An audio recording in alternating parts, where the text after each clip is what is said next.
Shalom Bapak Ibu Saudara sekalian. Puji Tuhan, senang sekali pada hari ini kita bisa belajar firman Tuhan lagi.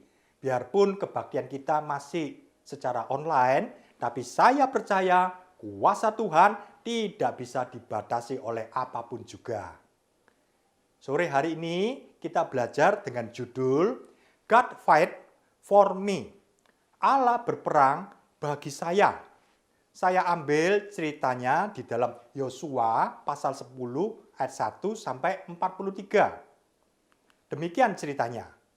Yosua memimpin bangsa Israel untuk masuk ke tanah perjanjian. Dan Yosua berhasil mengalahkan kota Yeriko dan kota Ai. Orang-orang Gibeon mendengar bahwa Yosua berhasil mengalahkan kota Yeriko dan kota Ai. Lalu orang-orang Gibeon mengadakan persahabatan dengan Yosua. Raja Yerusalem mengajak raja-raja yang lain untuk memerangi orang Gibeon. Sebab orang Gibeon telah mengadakan persahabatan dengan orang Israel. Jadi ada 5 raja yang bergabung. Mereka bergerak maju mengepung kota Gibeon. Ada Raja Yerusalem, Raja Hebron, Raja Yarmut, Raja Lakis, dan Raja Eglon. Kemudian orang Gibeon mengutus orang ke Yosua yang ada di Gilgal dan mereka memohon bantuan. Datanglah dengan segera, lepaskanlah kami, bantulah kami. Dan Tuhan berfirman kepada Yosua, janganlah takut kepada mereka, sebab aku menyerahkan mereka kepadamu. Tidak seorang pun dari mereka yang akan dapat bertahan menghadapi engkau. Dan langsung pada malam itu juga, Yosua kemudian maju bersama dengan tentaranya menuju ke kota Gibeon. Yosua melihat bahwa kota Gibeon sudah dikepung oleh 5 raja. Dan kemudian Yosua mengadakan serangan secara mendadak. Tuhan mengacaukan mereka di depan orang-orang Israel. Dan Yosua menimbulkan kekalahan yang besar di antara musuh-musuhnya. Pasukan Yosua kemudian mengejar sampai jauh. Tuhan melempari musuh-musuh Yosua dengan batu-batu yang besar. Dan yang mati kena batu besar itu jauh lebih banyak daripada yang dikalahkan Yosua. Kemudian orang Israel terus maju dan mengejar. Dan kemudian Yosua melihat mungkin waktunya tidak cukup. Oleh karena itu Yosua berkata kepada matahari dan bulan. Yosua berkata, matahari berhentilah di atas Gibeon dan bulan di atas lembah Ayalon. Dan kemudian matahari dan bulan berhenti. Kelima raja itu kemudian melarikan diri. 5 raja itu bersembunyi di gua Makeda. Sambil itu kemudian Yosua memerintahkan supaya gua itu ditutup dengan batu-batu yang besar dan dijaga dengan ketat. Orang-orang Israel terus mengejar pasukan musuh yang lari dan mereka lari sampai di kota-kota dikejar oleh pasukannya Yosua. Ketika itu mulut goa Makeda mulai dibuka dan 5 raja dikeluarkan dan 5 raja itu dibunuh dan digantung sampai matahari terbenam. Yosua memerangi kota Makeda dan kota-kota di Kanaan.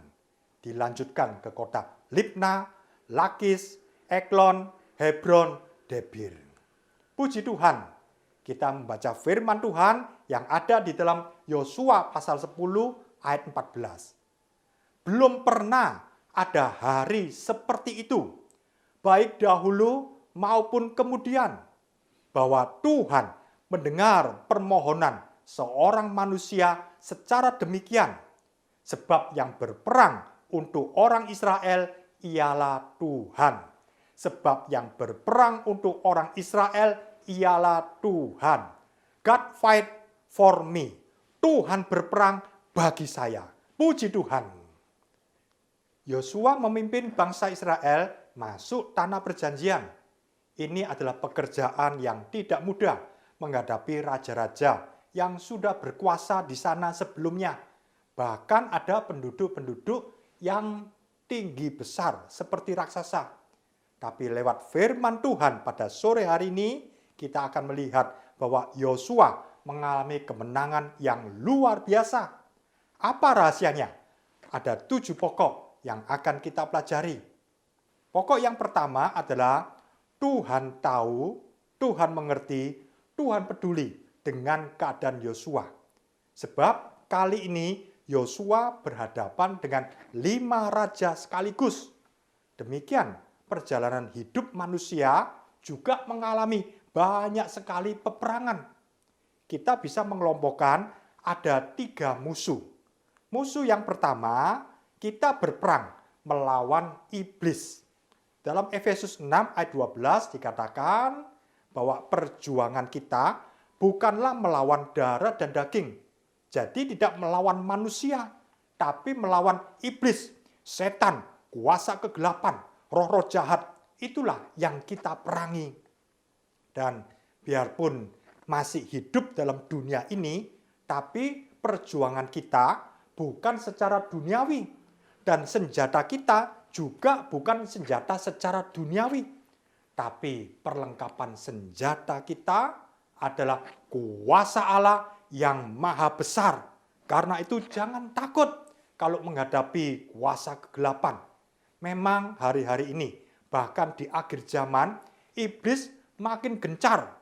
Dia makin geram menghadapi manusia. Sebab iblis tahu bahwa waktunya itu sudah singkat. Jangan takut. Kalau Allah di pihak kita, siapakah lawan kita? Tidak ada.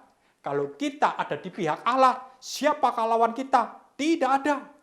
Roh yang di dalam kita lebih besar daripada dia yang ada di dalam dunia ini. Yang percaya katakan amin. Pasti kita menang. Bahkan lebih dari seorang pemenang. Selain melawan setan, peperangan juga melawan godaan daging.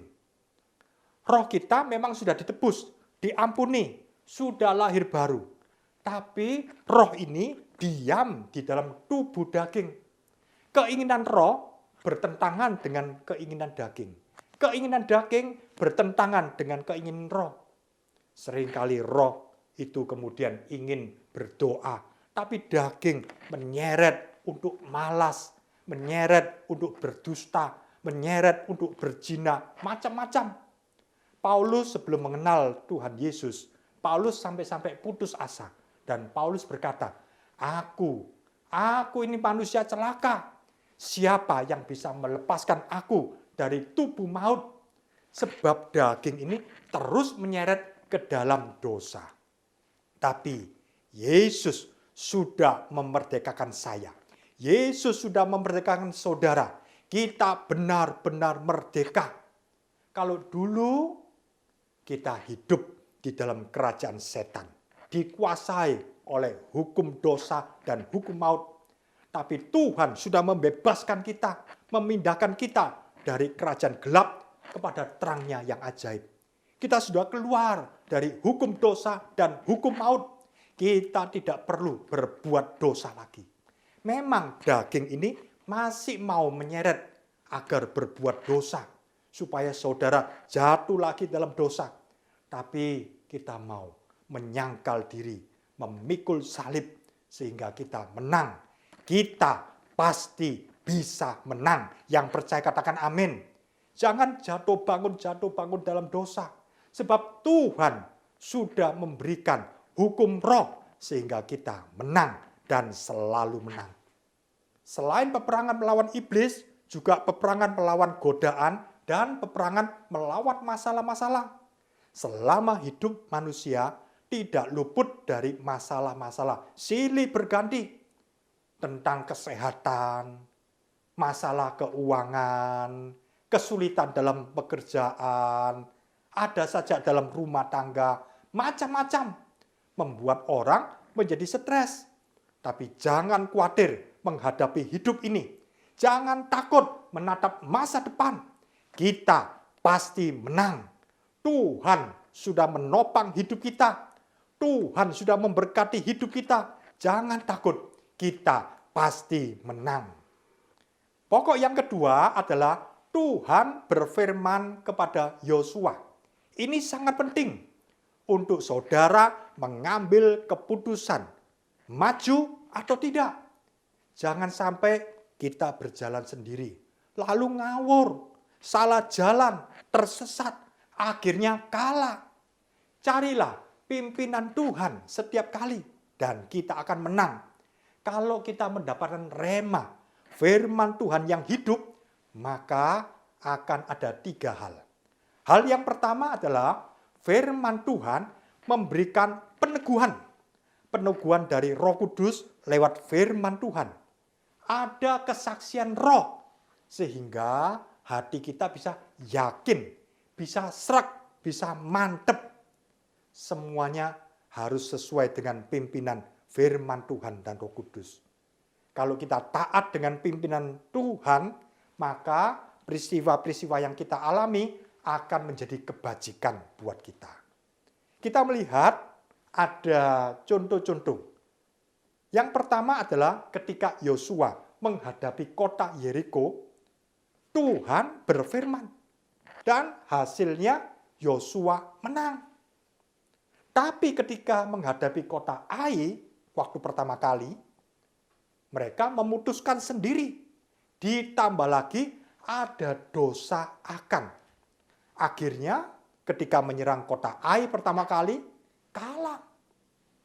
Tapi ketika menghadapi kota Ai yang kedua, Tuhan berfirman.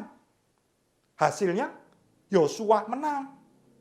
Tapi ketika menghadapi siasat orang Gibeon, mereka tidak bertanya-tanya kepada Tuhan. Akhirnya mereka tertipu. Tapi ketika menghadapi 5 raja, Tuhan berfirman kepada Yosua. Dan Yosua mengalami kemenangan total. Inilah pengalaman Yosua. Menjadi pelajaran buat kita. Kalau kita mencari pimpinan Tuhan, firman Tuhan berbicara, kita akan menang. Tapi kalau saudara berjalan sendiri, memutuskan dengan logika kita, tanpa mencari pimpinan Tuhan, akhirnya kalah. Karena itu pastikan, setiap kali ada masalah, kita mencari kehendak Tuhan. Setiap datang kesulitan, kita berdoa, Tuhan ini harus bagaimana? Kita membaca firman Tuhan, minta peneguhan dari Roh Kudus, sehingga Tuhan memimpin dan kita menang. Kalau mungkin ada masalah-masalah, kesulitan, tantangan, jangan kemudian dengan pikiran logika kita, nanti akan kalah, tertipu. Tapi kalau kita bersama dengan Tuhan, maka kita akan menang, bahkan lebih dari seorang pemenang. Firman Tuhan ini membangkitkan kekuatan. Inilah yang menyebabkan Yosua yakin, Yosua tidak takut, Yosua berani maju. Kuncinya adalah memiliki Kristus. Ini kunci kemenangan yang heran. Disertai Tuhan di setiap saat dalam semua bidang, ini adalah kunci kemenangan kita.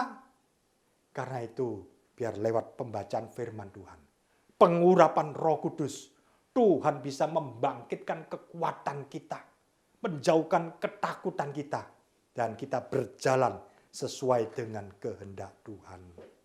Dan firman Tuhan membangkitkan kekuatan. Ini di dalam 2 Timotius 1 ayat 7 dikatakan, sebab Allah memberikan kepada kita bukan roh ketakutan, melainkan roh yang membangkitkan kekuatan, kasih, dan ketertiban. Yang ketiga, firman Tuhan menimbulkan iman. Yosua sebenarnya sudah beriman 40 tahun ketika Yosua disuruh Musa mengintai tanah perjanjian. Tapi sekarang imannya lebih besar lagi. Imannya sudah tumbuh. Dan sekarang Yosua menghadapi tanah perjanjian di depan matanya. Firman Tuhan ini adalah sumber iman sejati. Dan ditambah dengan latihan-latihan, maka iman ini bisa bertumbuh. Latihan ini dengan adanya kesukaran, adanya kesulitan, masalah-masalah yang datang, adanya tantangan hidup. Ini adalah latihan buat iman kita. Seperti dalam hidup saya, kadang-kadang mengalami kesulitan dalam ekonomi. Saya berharap kepada Tuhan. Mengalami kesulitan di dalam pekerjaan yang bertubi-tubi. Saya berdoa, Tuhan tolong saya. Iman ini dipraktekkan. Ini adalah latihan iman. Kadang-kadang anak sakit, kita berdoa, Tuhan sembuhkan. Ini adalah latihan iman. Tuhan mengajari jari-jari kita untuk berperang. Otot-otot iman kita menjadi kuat. Karena itu, jangan kemudian ketika masalah datang, lalu bersungut-sungut, hati rasanya sedih, susah. Yakobus 1 ayat 2 menyuruh kita untuk bersukacita, untuk berbahagia kalau kita terkena pencobaan, masalah-masalah. Jangan takut, sebab Tuhan akan mengajari kita untuk berperang. Bangkit, mungkin hari-hari ini ada yang sedih, ada yang susah, ada yang stres. Jangan takut, Tuhan beserta dengan saudara. Tuhan beserta dengan saya. Saya percaya kuasa Tuhan cukup-cukup sehingga kita bisa menang, bahkan lebih dari pemenang. Kalau Tuhan sudah berperang ganti Yosua, Tuhan juga berperang ganti saudara, dan kita menang. Luar biasa. Pokok yang ketiga adalah Tuhan bergerak buat Yosua. Sebenarnya Tuhanlah yang berperang bagi orang Israel. Tuhan yang membuat musuh ini jadi kocar-kacir. Lalu dengan mudah dikalahkan oleh Yosua. Sebenarnya kalah atau menang, itulah Tuhan yang menentukan. Berjalan bersama dengan Tuhan, maka Tuhan yang bergerak. Dan kita tinggal memetik kemenangan tersebut. Kalau Tuhan yang bergerak, ada 3 hal. Yang pertama, Tuhan bekerja lebih dahulu. Oh, luar biasa. Ini adalah pola kerja Tuhan. Tuhan bekerja lebih dahulu. Contohnya, kota Yeriko. Orang-orang Yeriko ketika mendengar betapa hebatnya Allahnya orang Israel. Lalu orang-orang Yeriko dihinggapi kengerian. Penduduknya menjadi gemetar. Hatinya menjadi tawar. Jatuh semangatnya. Akhirnya kota Yeriko bisa direbut dan dikalahkan.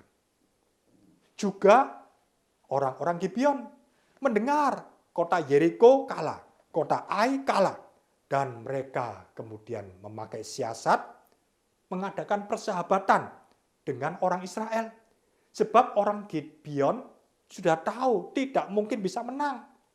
Inilah, Tuhan sudah bekerja lebih dulu. Ini sudah ditulis jauh-jauh hari di dalam Keluaran pasal 23 ayat 27 dan 28. Demikian bunyi firman Tuhan. Kengerian terhadap aku akan kukirimkan mendahului engkau. Aku akan mengacaukan semua orang yang kau datangi. Dan aku akan membuat semua musuhmu lari membelakangi engkau. Ayat 28. Lagi, aku akan melepaskan tabuan mendahului engkau, sehingga binatang-binatang itu menghalau orang Hewi, orang Kanaan, dan orang Het itu dari depanmu. Luar biasa bahwa Tuhan sudah bekerja lebih dahulu. Dan di akhir hidup Yosua, Yosua bersaksi bahwa sebenarnya Tuhan sudah bekerja lebih dahulu.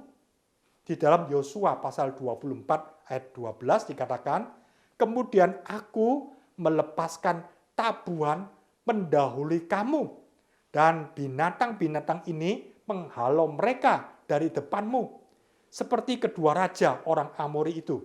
Sesungguhnya bukan oleh pedangmu dan bukan pula oleh panahmu. Yosua sadar benar bahwa kemenangan yang dia raih selama ini itu karena campur tangan Tuhan. Tuhan sudah bekerja lebih dahulu. Seperti dalam kesaksian saya, ketika saya melayani jiwa-jiwa. Kalau sekarang enak ada HP, kita bisa info bahwa kita mau ke rumahnya orang tersebut. Kalau zaman dulu, ya telepon agak sulit, harus pakai telepon rumah, saudara. Ya, saya datang ke teman saya, tapi saya berdoa Tuhan jamah. Sebelum saya sampai di rumahnya, Tuhan jamah hatinya, Tuhan lembutkan. Dan ternyata benar, ketika kita sudah sampai di rumahnya, kemudian teman saya berkata, sebelum kamu datang, saya merasa kamu akan datang. Luar biasa. Padahal kita tidak kontak, tapi dia tahu bahwa saya akan datang. Tuhan sudah mendahului. Sebelum saya sampai, Tuhan sudah menjamah orang tersebut. Pada waktu saya bekerja, ada pimpinan, semua orang menjadi takut karena pimpinan ini sering marah-marah.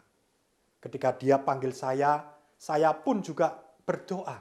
Tuhan, sebelum saya sampai di tempat atau di ruangan pimpinan saya, Tuhan Engkau jamah. Ketika saya sudah sampai di ruangannya, pimpinan saya ini tidak marah-marah, saudara. Dan ini terjadi beberapa kali. Sehingga orang berkata, kenapa ya? Kalau dengan kamu, dia kok tidak marah-marah. Saya bilang bahwa sebenarnya saya juga takut. Tapi saya berdoa, Tuhan jamahlah hatinya. Sebelum saya sampai dalam ruangannya, Tuhan menjamah. Dan benar, Tuhan menjamah. Demikian juga, mungkin kekasih Tuhan, hari-hari ini menghadapi peperangan, berdoa. Tuhan akan bergerak lebih dahulu. Mungkin hari-hari ini, kekasih Tuhan menghadapi satu orang yang sulit. Sebelum saudara ketemu dengan orang itu, berdoa. Tuhan akan bekerja lebih dahulu. Tuhan akan menjamah. Mungkin hari-hari ini kita akan melayani jiwa-jiwa. Berdoa. Tuhan akan bergerak lebih dahulu. Yang percaya katakan amin. Puji Tuhan. Selain dia bekerja lebih dahulu, Tuhan bekerja lebih dahsyat. Haleluya. Kita melihat di sini, sebetulnya Tuhan sendiri yang bekerja. Kalau dia bekerja, itu jauh lebih baik. Kalau Tuhan bekerja, itu jauh lebih dahsyat. Kalau Tuhan yang bekerja, itu jauh lebih banyak. Dan Tuhan menjatuhi, mengirimkan hujan batu. Sehingga orang yang terkena hujan batu itu lebih banyak daripada yang dibunuh oleh Yosua. Tuhan sudah mengerjakan bagiannya yang terbesar. Dan kita cuma memetik kemenangan tersebut. Semakin kita meningkat dalam rohani, semakin kita bisa menyerahkan dalam pimpinan Tuhan. Dan kita membiarkan Tuhan bekerja lebih dahsyat lewat kehidupan kita. Biarkan Tuhan bekerja lebih dahsyat lewat pelayanan kita. Sebaliknya, kalau lebih banyak kita campur tangan, apalagi dengan kepintaran kita, dengan kekuatan kita, dengan kesombongan, dengan ambisi, maka rencana Tuhan makin kacau. Biarkan Tuhan bekerja dalam kehidupan kita, dalam pelayanan kita. Seperti dalam Efesus 3 ayat 20 dikatakan, bagi dialah yang dapat melakukan jauh lebih banyak daripada yang kita doakan atau pikirkan. Seperti yang ternyata dari kuasa yang bekerja di dalam kita. Ketika kita berdoa, ketika kita memohon kepada Tuhan, Tuhan lebih tahu kebutuhan kita. Ketika saudara sedih dan menyampaikan kepada Tuhan, Tuhan lebih tahu apa kebutuhan saudara dan saya. Tuhan lebih tahu. Tuhan bekerja lebih dulu. Tuhan bekerja lebih banyak dan Tuhan bekerja lebih dahsyat. Puji Tuhan. Selain Dia bekerja lebih dahulu, Tuhan bekerja lebih dahsyat. Dan yang terakhir, Dia bekerja lebih lanjut. Tuhan memberikan kemenangan yang besar. 5 raja musuh sekaligus dikalahkan. Ini adalah kemenangan total. Tidak berhenti sampai di situ. Yosua meraih kemenangan yang lebih besar di dalam Yosua pasal 10 ayat 29 sampai 41. Saudara bisa membaca itu. Begitu dahsyatnya kemenangan yang diraih oleh Yosua. Juga di dalam Yosua pasal 11 itu adalah bagian utara Kanaan.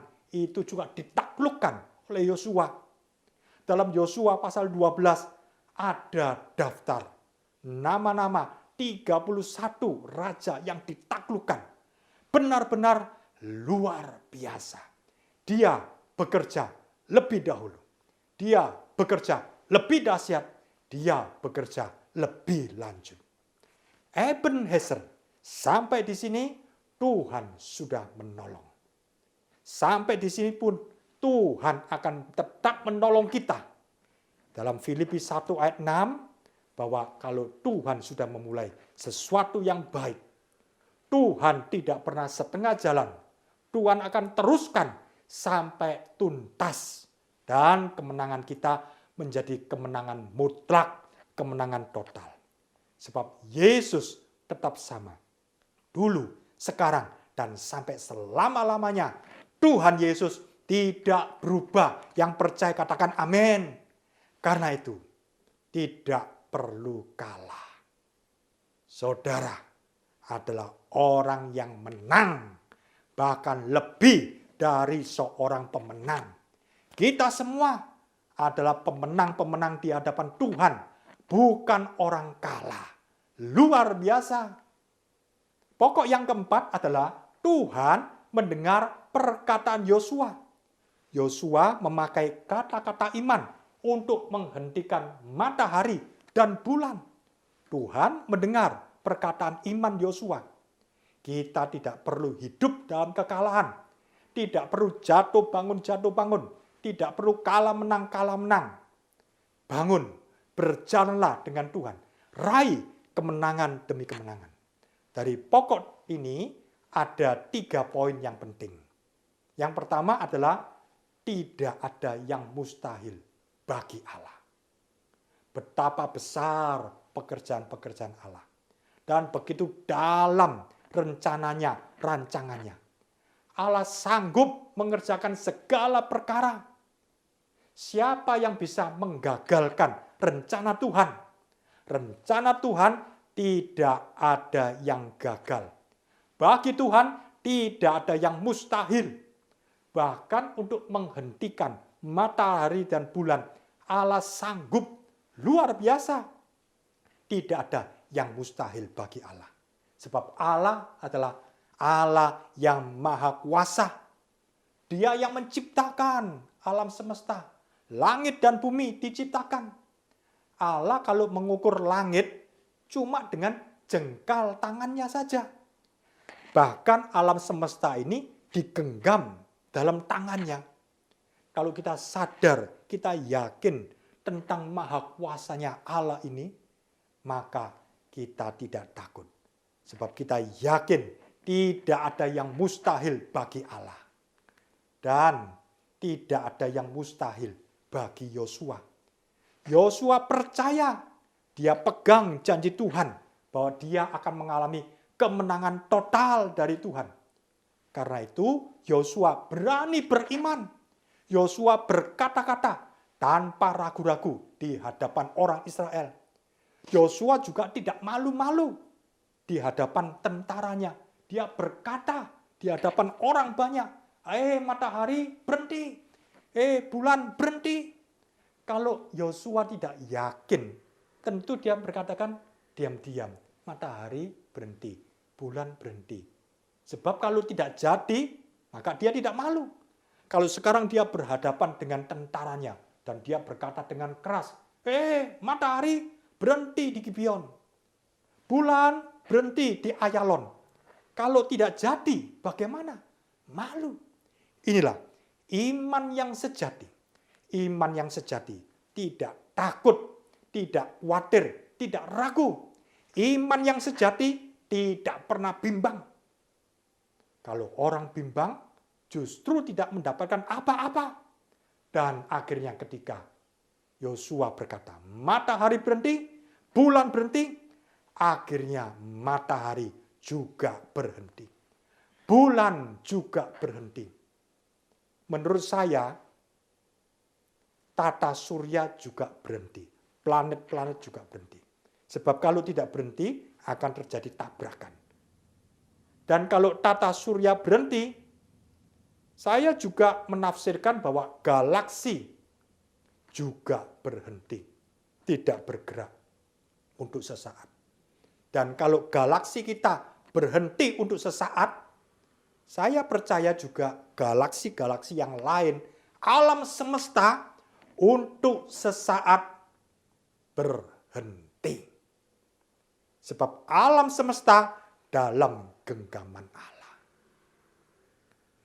Nanti kita lihat kalau kita sudah sampai di sorga, apakah alam semesta, tata surya, galaksi juga berhenti. Menurut keyakinan saya, tata surya juga berhenti. Galaksi juga berhenti. Alam semesta juga berhenti. Sebab tidak ada yang mustahil bagi Tuhan. Orang yang bimbang tidak mendapatkan apa-apa. Jangan punya iman yang kecil. Tuhan senang bila saudara dan saya punya iman yang kuat.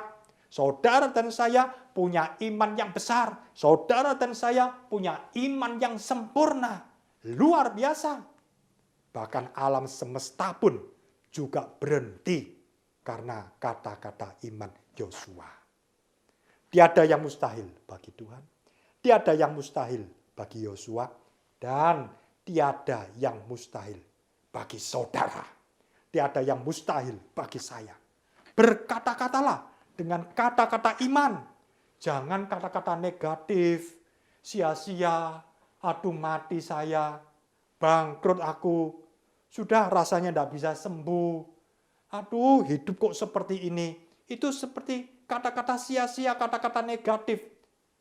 Itu seperti iman negatif dan jadi hal-hal yang buruk, kekalahan. Jadi biar kita katakan kata-kata iman yang sesuai dengan firman Tuhan. Dengan kata-kata iman kita genggam kemenangan. Ini kata-kata iman sangat penting. Kalau pagi hari saya berdoa, saya mengucapkan kata-kata iman. Hari ini belum saya jalani. Tapi hari ini sudah tercipta sebelum dunia diciptakan. Saya baru menjalani hari ini sebagian.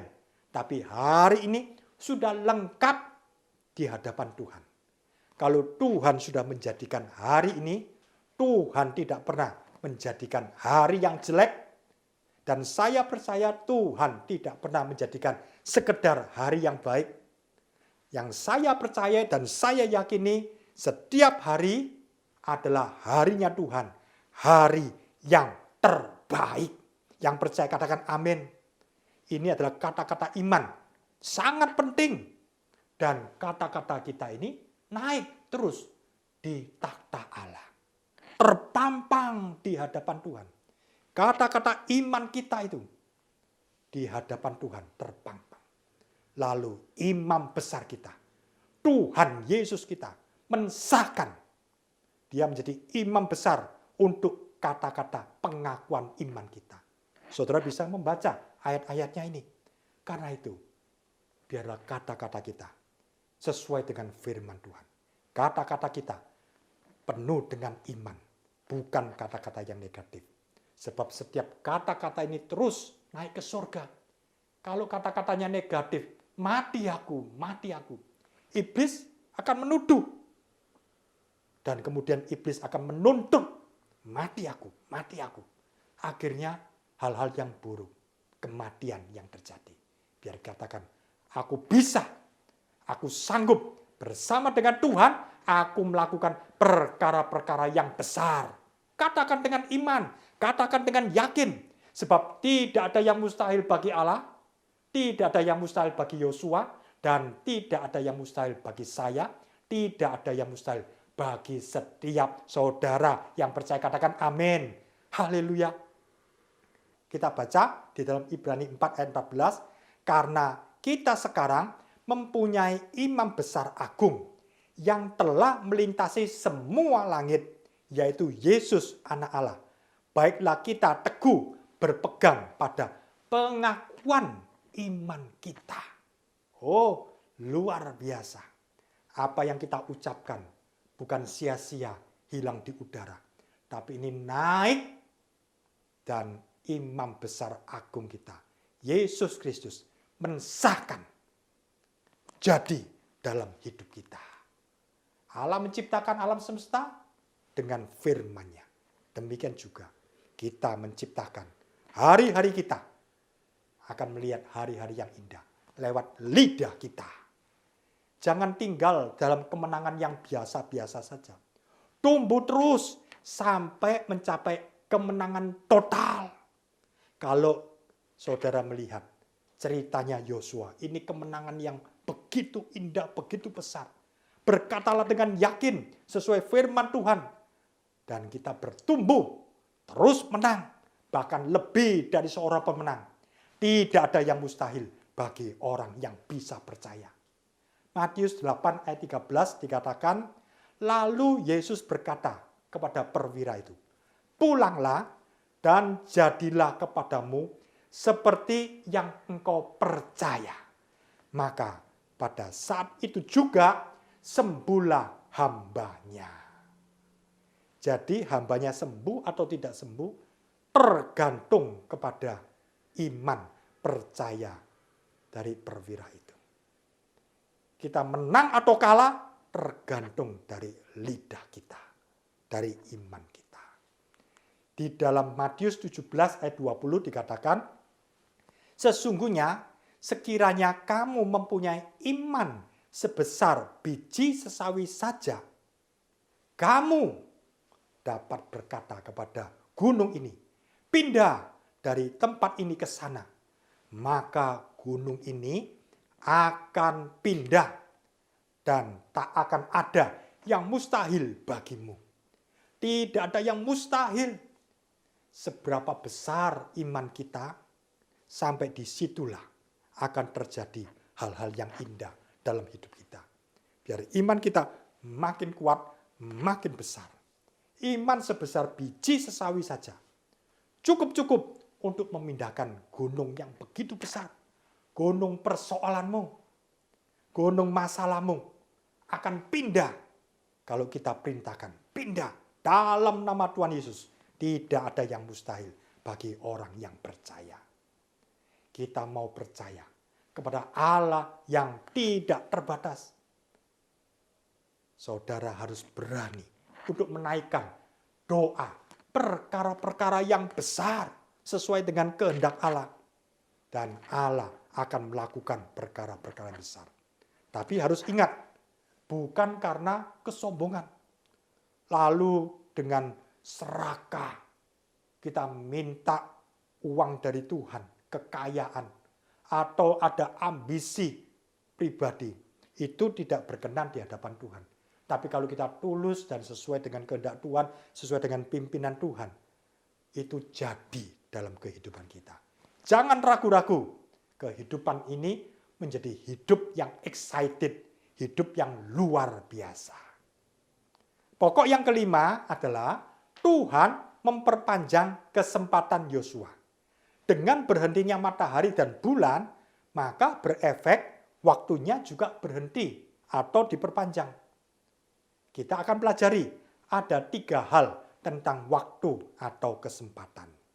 Yang pertama, kesempatan jangan disia-siakan.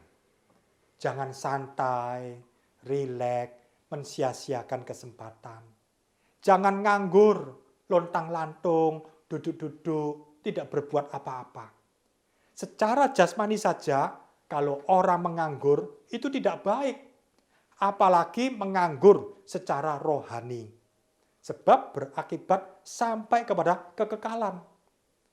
Jangan sia-siakan kesempatan. Jangan berpikir kesempatan masih panjang, waktunya masih ada. Kan ada kesempatan kedua. Belum tentu. Kesempatan yang ada pun akan Tuhan ambil. Kalau satu orang tidak setia dengan waktu yang Tuhan sudah berikan, maka kesempatan yang ada Tuhan juga akan ambil. Kesempatan ini terbatas. Gunakan waktu yang ada. Di dalam Efesus 5 ayat 16, dalam terjemahan baru kita baca, dan pergunakanlah waktu yang ada. Karena hari-hari ini adalah jahat. Jadi dalam terjemahan baru dikatakan, pergunakanlah waktu yang ada. Gunakan. Sebab hari-hari ini adalah jahat. Sama seperti Daud. Daud mensia-siakan kesempatan untuk berperang. Anak buahnya berperang, tapi Daud tinggal di soto istananya. Ketika itulah Daud jatuh dalam dosa. Demikian juga hari-hari ini, kalau orang kemudian mensia-siakan waktunya dengan HP-nya, dan akhirnya terjerat oleh gambar-gambar porno, seperti Daud berdosa dengan Batseba. Demikian juga pada akhir zaman ini, lewat HP, dosa itu bisa mengikat, setan mulai bekerja. Jangan buang waktu dengan hal yang sia-sia. Nanti habis waktu dan setan masuk dan mengikat orang tersebut. Tapi sayangnya tidak semua orang Kristen bisa melihat kesempatan yang ada. Jangan buang, jangan sia-siakan waktu yang Tuhan sudah berikan. Poin yang kedua adalah kesempatan harus digunakan. Hidup ini seperti perlombaan, harus ngotot. Seperti firman Tuhan minggu pagi yang lalu dikatakan bahwa hidup ini seperti perlombaan, Ibrani 12 ayat 1. Orang yang berlari dalam perlombaan, dia akan memakai dan menebus waktu dengan efisien.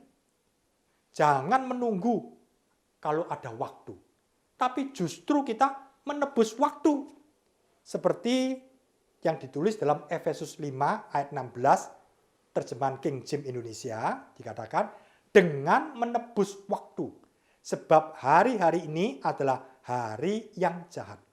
Kalau terjemahan baru mengatakan, pergunakan waktu yang ada. Tapi dalam King James Indonesia dikatakan, dengan menebus waktu. Artinya memang tidak ada waktu. Tapi kita mau beli waktu itu.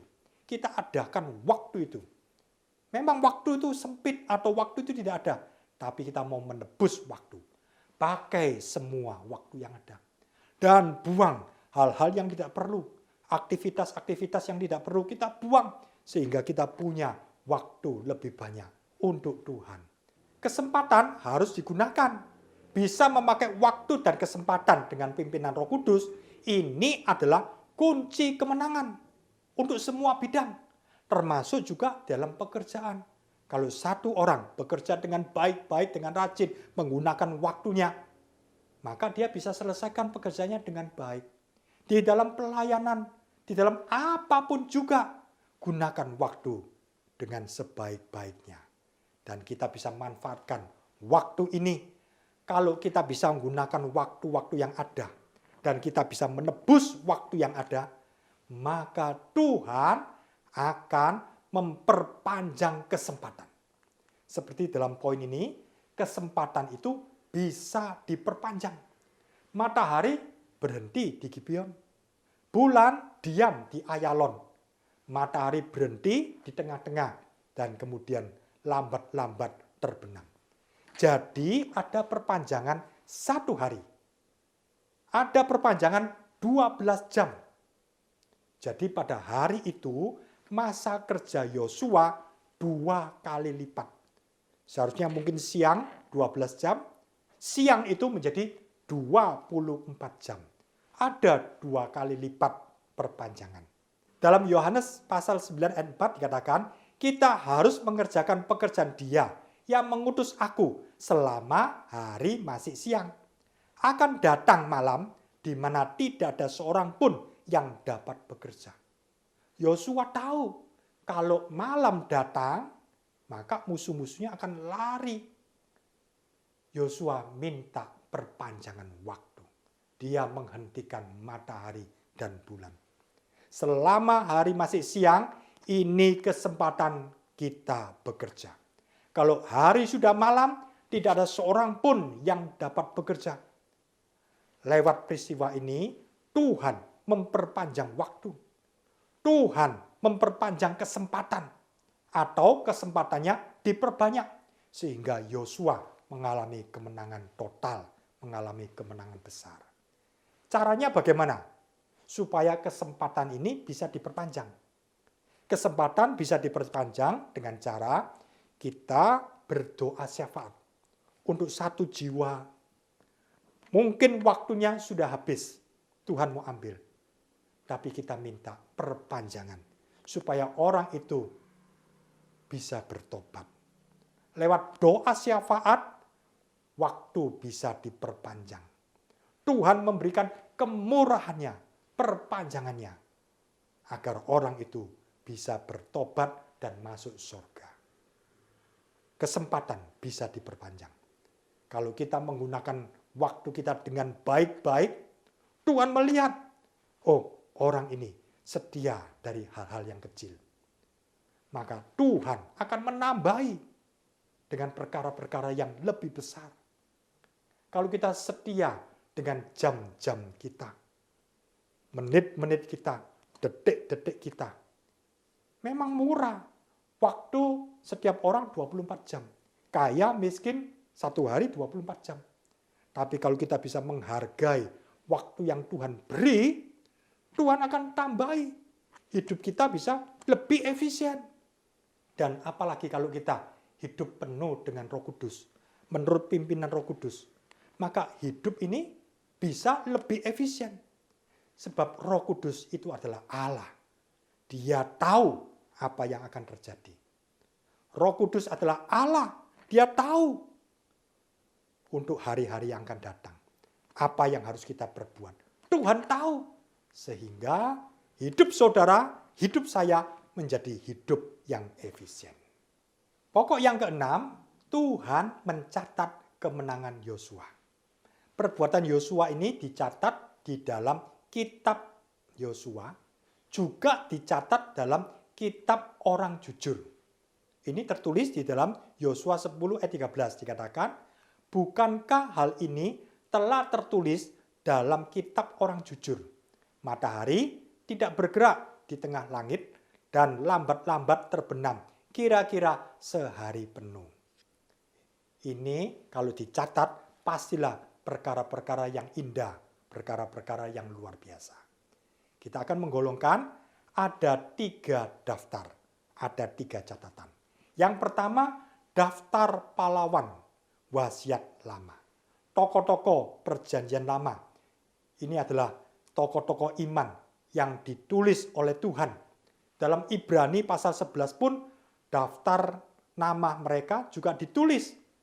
Ada Daud, ada Musa, ada Yosua, macam-macam banyak sekali. Dan mereka melakukan perkara-perkara yang indah, perkara-perkara yang luar biasa. Ketika kita membaca wasiat lama, iman kita dikuatkan. Kalau toh pun ada kesalahan, ada dosa, ini menjadi pelajaran buat kita. Supaya jangan sampai hidup ini sama dan mengulangi. Misalnya seperti Simson yang terus berzina. Akhirnya hidupnya kalah.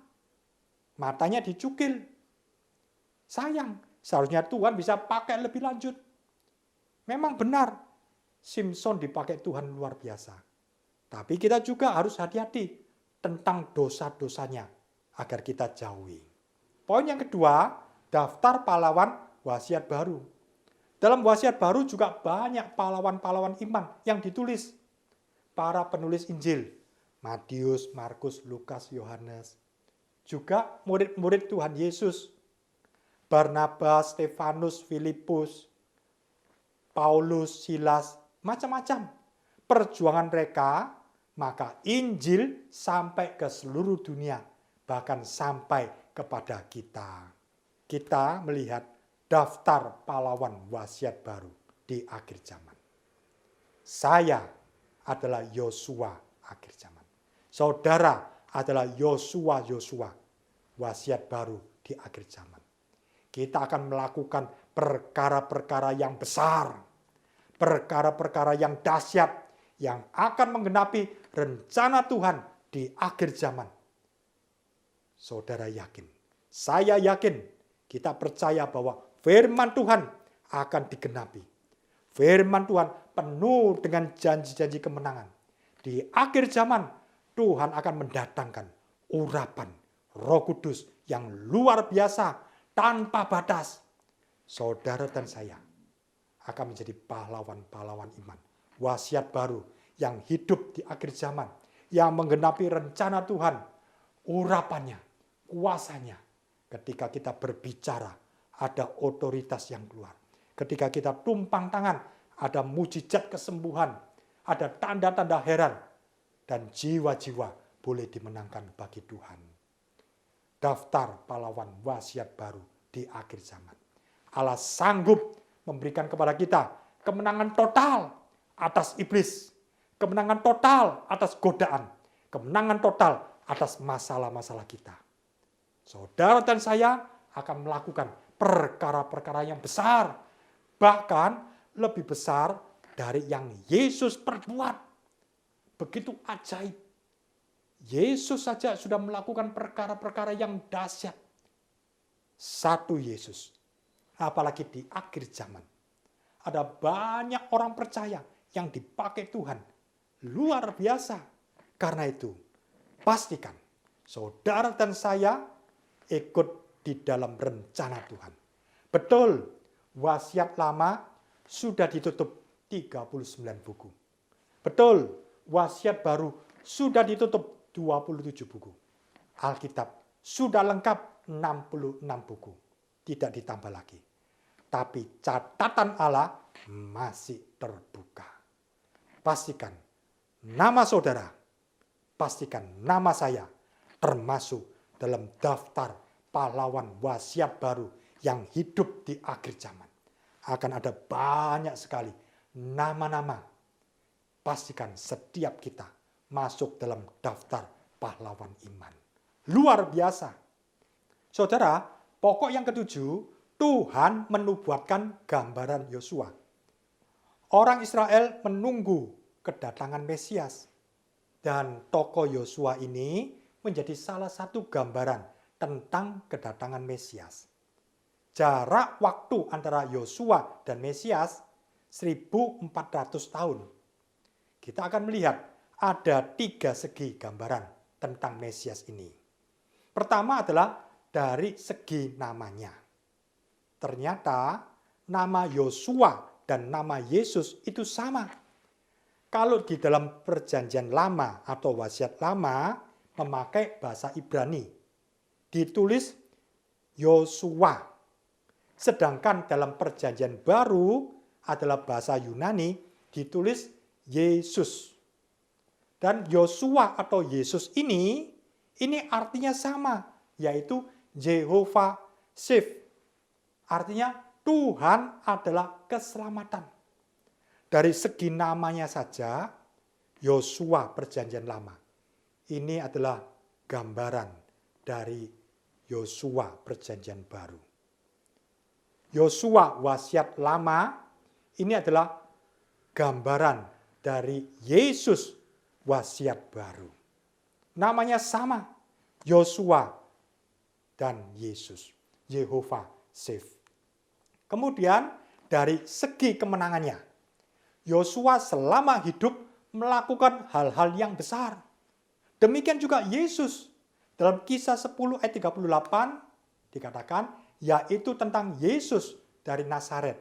Bagaimana Allah mengurapi dia dengan Roh Kudus dan kuat kuasa. Dia yang berjalan berkeliling sambil berbuat baik dan menyembuhkan semua orang yang dikuasai iblis, sebab Allah menyertai dia. Yesus mengajar dengan urapan. Yesus mengusir setan dan kuasa kegelapan. Yesus menyembuhkan banyak orang. Yesus melakukan banyak mujizat. Yesus menyelamatkan jiwa-jiwa. Luar biasa apa yang dikerjakan Yosua wasiat lama, apa yang dikerjakan Yesus dalam perjanjian baru. Luar biasa. Dari segi kemenangannya, Yosua mengalami kemenangan total. Demikian juga Yesus yang hidup sebagai putra manusia Yesus. Dia hidup dalam kesucian sampai menang total. Daging dirobek di atas kayu salib. Yesus tidak berbuat dosa. Yosua wasiat lama menang total. Yesus wasiat baru menang total di atas kayu salib. Kalau Yosua mengalahkan 5 raja, demikian juga Yesus ada 5 luka tembus di tubuhnya. Luka tembus di tangan kiri, di tangan kanan, di kaki kiri, di kaki kanan, dan di lambungnya. Itulah kemenangan total atas daging. 5 luka tembus. Yosua memimpin bangsa Israel masuk tanah perjanjian. Demikian juga Yesus wasiat baru memimpin umatnya masuk dalam kegenapan rencana Allah. Sama, ini adalah nubuatan menggambarkan Yesus wasiat baru. Kalau Yosua menghentikan matahari dan bulan, artinya Yosua menghentikan waktu sehingga Yosua bisa mengalami kemenangan total. Kalau kita melihat 70 minggu nubuatan Daniel, itu dibagi menjadi 3 periode. Periode yang pertama itu 7 minggu. Periode yang kedua 62 minggu. Periode yang ketiga 1 minggu. Ketika Yesus mati di atas kayu salib, maka minggu ke-70 nubuatan Daniel, yaitu periode ketiga, ini menjadi terpisah dari periode kedua. Periode ke-1 dan kedua sudah terjadi. Tetapi periode yang ketiga ini terpisah jauh dari periode kedua. Seharusnya selesai dari periode kedua langsung dilanjutkan dengan periode ketiga, minggu ke-70 nubuatan Daniel. Tapi karena Yesus mati di atas kayu salib, maka periode ketiga ini menjadi terpisah. Ada jeda waktu kira-kira 2000 tahun. Dan dalam masa selang ini, Tuhan memberikan kesempatan bagi kita, orang non-Yahudi, untuk percaya kepada Tuhan Yesus, untuk masuk iman. Jadi kalau saya ulangi, Yosua menghentikan waktu. Demikian juga Yesus, kematian Yesus di atas kayu salib membuat minggu ke-70 nubuatan Daniel tidak langsung berjalan, tapi ada jeda waktu kira-kira 2000 tahun. Dan masa selang ini menjadi kesempatan buat saya saudara untuk masuk iman dan percaya kepada Tuhan Yesus. Dan sampai jumlahnya genap, orang-orang yang masuk iman, maka lonceng nubuatan Daniel akan berjalan kembali. Sampai jumlah orang beriman lengkap, maka jam minggu ke-70 nubuatan Daniel akan dijalankan lagi.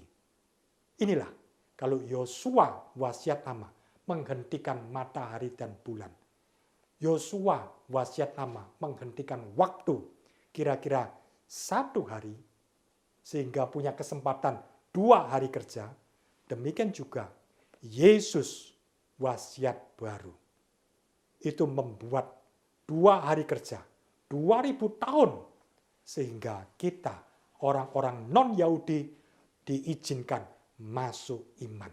Inilah zaman kemurahan Tuhan. Sampai jumlahnya genap, maka minggu ke-70 nubuatan Daniel akan jalan kembali. Yosua menghentikan matahari dan bulan. Mungkin juga bintang-bintang juga berhenti. Demikian juga di akhir zaman, tubuh Kristus akan berpakaikan matahari, berdiri di atas bulan, dan bermahkotakan 12 bintang. Ada pekerjaan Allah Bapa, pekerjaan Allah Putra, pekerjaan Allah Roh Kudus yang luar biasa. Gereja Tuhan akan menjadi indah bagi tubuh Kristus akhir zaman. Waktu benar-benar singkat. Tapi karena ada pekerjaan Allah Bapa, Allah Putra, Allah Roh Kudus, maka pengurapan itu begitu limpah. Pelayanan tubuh Kristus menjadi efektif dan efisien. Jadi dalam waktu yang pendek akan menjadi cukup untuk menyelesaikan semua rencana Tuhan. Tubuh Kristus akan meraih kemenangan total. Puji Tuhan. Kita sudah selesai, kita akan rekap. Yang pertama adalah Tuhan peduli keadaan Yosua. Tuhan peduli dengan keadaan saudara. Berperang melawan iblis, berperang melawan godaan, berperang melawan masalah-masalah kita. Yang kedua, Tuhan berfirman kepada Yosua. Ini penting. Sebab firman Tuhan memberikan peneguhan. Firman Tuhan membangkitkan kekuatan. Dan firman Tuhan menimbulkan iman. Yang ketiga, Tuhan bergerak buat Yosua. Tuhan kalau bekerja, dia bekerja lebih dulu sebelum kita bergerak. Tuhan bekerja lebih dahsyat dan dia bekerja lebih lanjut. Pokok yang keempat, Tuhan mendengar perkataan iman Yosua. Bagi Tuhan tidak ada yang mustahil. Tidak ada yang mustahil bagi Yosua dan tidak ada yang mustahil bagi saudara. Tidak ada yang mustahil bagi saya. Pokok yang kelima, Tuhan memperpanjang kesempatan Yosua. Jangan sia-siakan kesempatan ini. Justru kita harus gunakan kesempatan ini baik-baik. Dan Tuhan bisa memperpanjang kesempatan buat kita. Yang keenam, Tuhan mencatat kemenangan Yosua. Ada daftar pahlawan wasiat lama, ada daftar pahlawan wasiat baru, dan pastikan setiap kita masuk dalam daftar pahlawan wasiat baru di akhir zaman. Dan yang terakhir, Tuhan menubuatkan gambaran Yosua. Dari segi namanya, Yosua wasiat lama, Yesus wasiat baru. Dari segi kemenangannya dan dari segi kepemimpinannya. Puji Tuhan. Mari saudara-saudara, kita akan nyanyikan lagu ini.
saudara-saudara, mungkin ada yang hari-hari ini mengalami kekalahan demi kekalahan. Tuhan berperan ganti saudara. Mungkin hari-hari ini yang jatuh bangun dalam dosa. Percayalah, kita sanggup, kita bisa bersama dengan Tuhan. Kita akan melakukan perkara-perkara yang besar. Mungkin ada yang mengalami masalah-masalah, sakit penyakit. Sebentar kita akan berdoa. Kita percaya Allah berperan ganti saudara. Pertama saya mau berdoa buat saudara yang jatuh bangun dalam dosa. Kalah dalam tarikan godaan. Percayalah, Yesus sudah memerdekakan kau. Sekali merdeka, tetap merdeka. Saudara tidak hidup dalam hukum dosa dan hukum maut. Percayalah, Tuhan sudah memerdekakan saudara. Di dalam nama Tuhan Yesus, jadilah merdeka, bebas. Kalau ada tarikan dosa lagi, saudara harus menyangkal diri. Pikul salib. Di dalam nama Tuhan Yesus, saudara menang. Tidak perlu kalah lagi. Turunkan tangan. Mungkin ada yang mengalami sakit penyakit. Taruh tangan saudara di dada. Bapa kami dalam surga, Tuhan Yesus, hamba-Mu berdoa. Di dalam nama Tuhan Yesus, Tuhan sembuhkan oleh bilur-bilur Tuhan Yesus. Sakit penyakit saudara sudah diambil alih. Dalam nama Tuhan Yesus, jadilah sembuh. Jadilah sehat, jadilah kuat dalam nama Tuhan Yesus. Terima kesembuhan itu. Turunkan tangan. Mungkin yang hari-hari ini mengalami masalah demi masalah. Angkat tangan saudara. Mungkin saudara bingung, susah, stres. Percayalah. Dalam nama Tuhan Yesus, Tuhan tolong. Mungkin itu keuangan, pekerjaan. Dalam nama Tuhan Yesus, Tuhan sanggup. Rasanya tidak mungkin dan mustahil. Tapi bagi Tuhan, tidak ada yang mustahil. Bagi orang yang percaya, tidak ada yang mustahil. Di dalam nama Tuhan Yesus, terjadi mujizat. Tuhan memberikan pertolongannya. Tuhan memberikan tanda-tanda ajaib. Dalam nama Tuhan Yesus. Terima kasih Tuhan. Terima kasih. Angkat tanganmu. Raih kemenangan. Ucapkan kata-kata iman. Saya bisa bersama dengan Tuhan. Aku melakukan perkara-perkara yang besar. Roh yang di dalam aku lebih besar daripada dia yang ada dalam dunia ini. Saya bisa, saya mampu. Tuhan yang menguatkan saya. Dalam nama Tuhan Yesus. Terima kemenangan itu. Genggam. Terima dalam nama Tuhan Yesus. Saudara tidak perlu kalah. Saudara adalah orang menang, bahkan lebih dari seorang pemenang. Terima kasih Tuhan, terima kasih. Tuhan memberkati firman Tuhan ini. Biarlah firman Tuhan ini boleh berbuah 30, 60, bahkan 100 kali ganda. Terima kasih Tuhan, memberkati Bapak Gembala dan berserta dengan keluarga, memberkati hamba-hamba Tuhan, pengerja, dan juga semua sidang Tuhan diberkati. Terima kasih ya Tuhan. Kita angkat tangan kita. Biarlah berkat dari Allah Bapa, anugerah di dalam Tuhan Yesus Kristus, persekutuan dalam Roh Kudus, limpah dalam kehidupan kami semua, mulai dari malam hari ini sampai Maranatha Tuhan datang kembali. Yang percaya katakan, amin.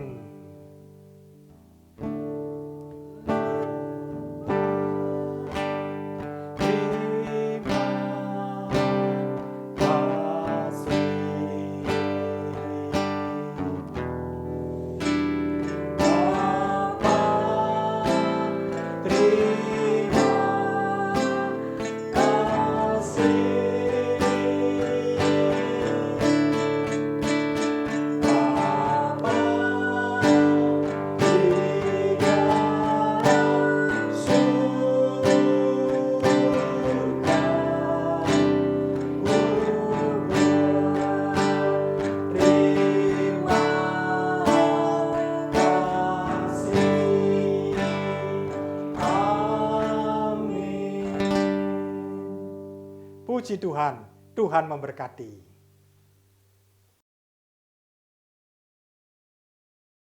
Shalom Bapak Ibu dan Saudara-saudara yang terkasih, puji Tuhan kita telah mendengarkan firman Tuhan. Semoga firman Tuhan yang diberitakan mampu membuat kita bertumbuh menjadi pribadi yang lebih baik lagi bersama dengan Tuhan Yesus. Ada beberapa pengumuman yang rindu disampaikan ke kita semua. Di antaranya untuk ibadah Minggu pagi, Bapak Ibu dan Saudara-saudara dapat menghadirinya secara onsite maupun secara online mulai pukul 6 pagi hingga kurang lebih pukul 8.30. Untuk ibadah Minggu pagi kedua, Bapak, Ibu, dan Saudara dapat akses melalui link Zoom yang ditayangkan pada layar mulai pukul 11 pagi. Untuk ibadah Minggu sore masih dilakukan secara online melalui streaming YouTube mulai pukul 16 hingga pukul 18.30. Ibadah Bible Study dapat Bapak, Ibu, dan Saudara akses melalui link YouTube setiap hari Rabu pukul 17.15 hingga pukul 19.30. GTI Bukit Zaitun juga memiliki program Bible Study for Kids dengan tujuan mempersiapkan anak-anak muda dengan kebenaran-kebenaran firman Tuhan agar nantinya mereka dapat menjadi pelaku-pelaku firman Tuhan. Untuk ibadah Bible Study for Kids diadakan setiap hari Kamis mulai pukul 18 melalui streaming YouTube di Ero GBZ. Untuk doa puasa dapat Bapak Ibu Saudara ikuti secara onsite juga di GTI Bukit Zaitun, Gedung Timur, mulai pukul 8 pagi sampai kurang lebih pukul 10 pagi setiap hari Jumat. Ibadah kaum muda sudah dapat saudara-saudara ikuti secara onsite di GTI Bukit Zaitun mulai pukul 17 hingga pukul 19. Selain itu, kita terus mengajak saudara-saudara untuk mau join bersama-sama dalam ibadah secara onsite. Kita dapat bertemu satu dengan yang lainnya, kita dapat berkumpul bersama-sama, kita mau berbakti memuji Tuhan bersama-sama. Untuk ibadah sekolah minggu dilakukan melalui aplikasi Zoom di wilayah masing-masing. Bila Bapak, Ibu, Saudara-saudara membutuhkan bantuan ataupun pertanyaan lanjutan, dapat menghubungi nomor yang tertera. Bagi Bapak, Ibu, dan Saudara-saudara yang menghadiri ibadah Minggu pagi secara onsite di GTI Bukit Zaitun dan membawa putra-putri, diarahkan untuk dapat mengajak putra-putrinya mengikuti ibadah sekolah minggu di lantai 3 GTI Bukit Zaitun. Ibadah peringatan kenaikan Tuhan Yesus Kristus dapat Bapak, Ibu, dan Saudara ikuti secara onsite di samping yang online masih terus berlangsung pada hari Kamis tanggal 26 Mei 2022 pukul 6 pagi hingga kurang lebih pukul 8.30. Ada berita baik bagi Bapak, Ibu, dan Saudara sekalian, di mana ibadah Minggu sore yang kita nanti-nantikan sudah dapat dilakukan melalui onsite mulai tanggal 29 Mei yang akan datang. Tepatnya mulai pukul 16 hingga pukul 18.30. Kelompok kecil atau PS dan doa pagi masih tetap dilakukan secara online melalui aplikasi Zoom, Google Meet, maupun aplikasi lainnya. Untuk informasi lebih lanjut, Bapak, Ibu, Saudara dapat menghubungi pimpinan PS masing-masing ataupun juga di nomor gereja di 031 531 2222. Selagi kesempatan itu masih ada, kita mau ajak Bapak, Ibu, dan Saudara-saudara untuk mengikuti kelompok kecil atau PS dan doa pagi.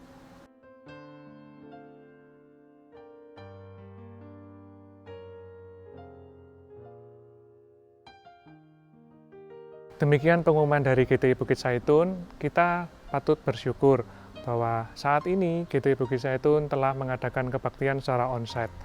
Dengan protokol kesehatan yang sedemikian rupa, kita mengusahakan yang terbaik untuk kenyamanan dan keamanan Bapak, Ibu, Saudara sekalian. Oleh karena itu, sekali lagi, kita himbau Bapak, Ibu, Saudara sekalian mau mengikuti ibadah secara onsite. Kita mau datang, kita mau beribadah bersama-sama, dan kita mau mendapatkan membawa pulang berkat firman Tuhan yang berlimpah melalui setiap ibadah. Selamat menjalani hari-hari bersama dengan Tuhan Yesus Kristus, and God bless you.